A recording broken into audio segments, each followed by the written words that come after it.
Imagine taking time from work because your doctor says you need to. You follow every rule under the Family and Medical Leave Act.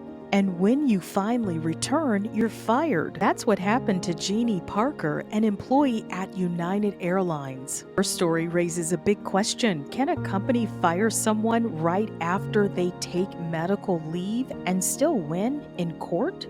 What the court decided matters for anyone who's ever needed a break for their health. So by the end of this video, you will understand why family medical leave is not retaliation proof and the role that documentation and accountability play in the employment relationship. Hi, I'm Harlow Reed, employment lawyer, HR consultant, and creator of the HR Insider. And on this channel, I do more than share legal opinions. I break down real cases to show how the law might apply to your workplace, whether you're an employee trying to protect your rights or an employer trying to do things the right way. Taking time off work is one of the most necessary, but can also be one of the most frightening things an employee can experience. Many people delay it for as long as possible, even when their body or mind is telling them to stop. There's this unspoken rule in so many workplaces: you take time off and you might pay the price. Today's case touches on that very fear, the fear that taking medical leave could cost you your career.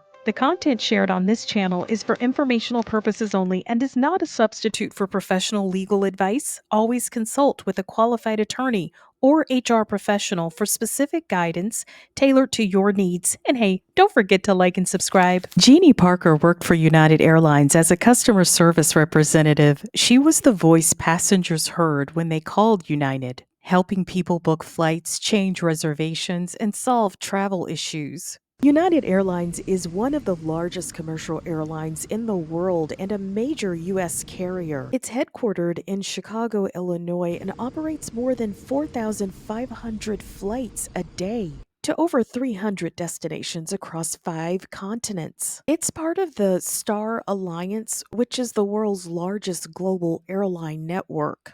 They have more than 90,000 employees, and that includes flight operations, maintenance, customer service, reservations, and corporate teams. The company's employee policies outlined in its Working Together guidelines outline United's structured processes and strict commitment to customer service standards. Like so many employees, Jeannie reached a point where she had to make a choice: keep pushing through or take time off to care for her health. She did what the law allows, requested family and medical leave, or FMLA leave, to manage her condition. Now, under FMLA, eligible employees are entitled to up to 12 weeks of unpaid job-protected leave each year for serious health reasons. It's designed to ensure that no one loses their job or faces punishment simply for taking time off to care for themselves or a loved one. Jeannie followed United's process exactly as required. She didn't go through her supervisor. She submitted her request directly to the Employee Service Center, and it was approved. Her FMLA leave was approved for a 1-year period from November 2017 through November 2018, which allowed her to take intermittent FMLA leave as needed during that period up to the 12-week limit. Every time she needed to take intermittent leave during that period, United approved it. But when Jeannie returned to work, things got complicated. And what happened next would test the limits of what job-protected leave really means. Just 3 days after Jeannie's last FMLA day on July 26, 2018, she was called into a meeting with her supervisor, Kathy Fushi, and a union representative. During that meeting, Fushi played back 3 recorded customer service calls that raised serious red flags. The first call showed Parker staying on a hung line for nearly an hour after the customer had hung up. The second call involved a 15-minute personal chat with a colleague while the customer was left on hold, followed by the customer being disconnected. And the third call showed long gaps of inactivity, no contact with the rate desk she claimed to be calling, and another hang up on the customer. Parker admitted that the recordings were accurate, that she had made mistakes. And she even wrote a statement saying she regretted leaving customers on hold for long periods while venting her work and home frustrations. United immediately suspended Parker with pay while it investigated her performance, those calls that violated company policy. Jeannie later said she thought that meant she couldn't contact anyone at the company. But the suspension letter only said she couldn't come onto United property. No one ever told Parker that she couldn't reach out to the Employee Service Center or take FMLA leave if she needed to. So let's pause for a moment here because this is an important nuance about FMLA rights that many people don't fully understand.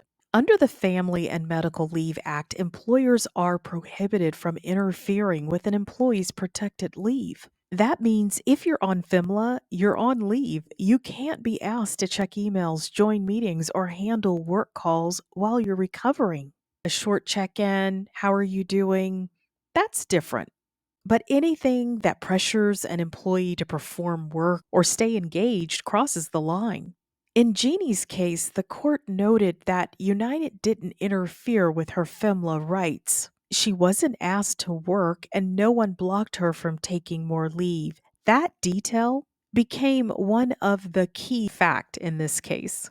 A few months later, on November 6, 2018, United held an internal review meeting called an IRM to decide whether termination was appropriate for Jeannie. The hearing was led by Emily Yang, an independent decision maker, a manager selected through a rotation system to ensure fairness. She had no involvement in the earlier investigation of Jeannie's phone calls, which were found to violate company policy, and she was expected to approach the case with an open mind.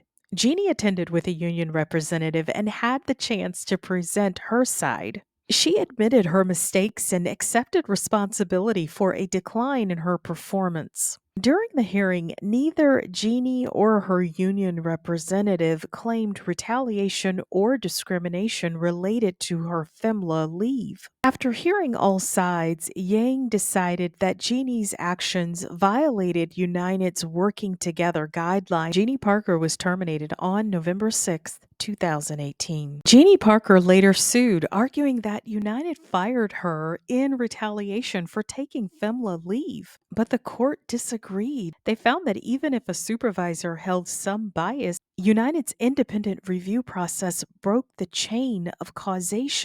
So here's what that means. United didn't rely on one person's opinion. HR, labor relations, and a neutral hearing manager each reviewed the case separately. Those independent reviews, they acted as a safeguard, ensuring that the decision was based on legitimate performance issues, not retaliation. For employers and HR leaders, this case shows the importance of being able to demonstrate, not just claim, that your decisions were objective based on legitimate business reasons. For employees, I talk a lot on this channel about the importance of timing when it comes to retaliation claims, but as you can see from this case, timing alone isn't enough. To prove retaliation, you need evidence that the decision makers themselves acted with retaliatory intent. If you want to learn more about how to prove retaliation, watch the retaliation playlist on this channel.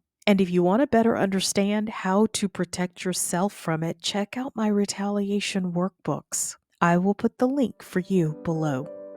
Jeannie Parker was clearly someone who made mistakes, and she admitted that. But if you've seen other cases on this channel, you know that's actually rare.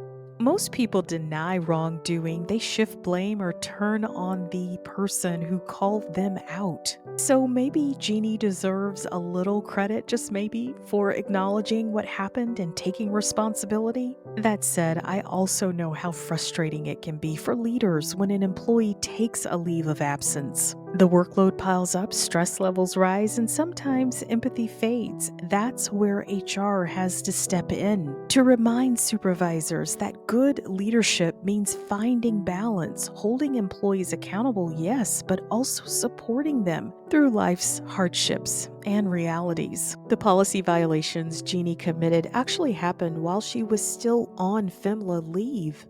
United chose not to address them until after she returned, and there are a few reasons for that, but here's what I want to highlight. When employees are going through a difficult time and they've had a solid performance record, it's not unusual for companies to give them another chance. I've seen that happen many times in my own experience handling employment matters, but United operates under strict customer service and performance standards. And if the company has a zero tolerance policy for this kind of misconduct, that would explain why the decision to terminate Jeannie ultimately followed. Personally, I'm not sure I agree with the decision to terminate Jeannie, but the court's ruling shows just how difficult it is to prove retaliation. It's not as simple as saying, someone was mean to me. The law requires evidence, a clear link between the protected action and the adverse decision. If you're dealing with a similar situation or you just want to understand your rights better, check out the retaliation resources I've shared here on the channel. They'll help you see how these cases really work in practice. I'm Harlow Reed, and this is the HR Insider. Remember, real legal cases, real workplace rights. Until next time, do take care.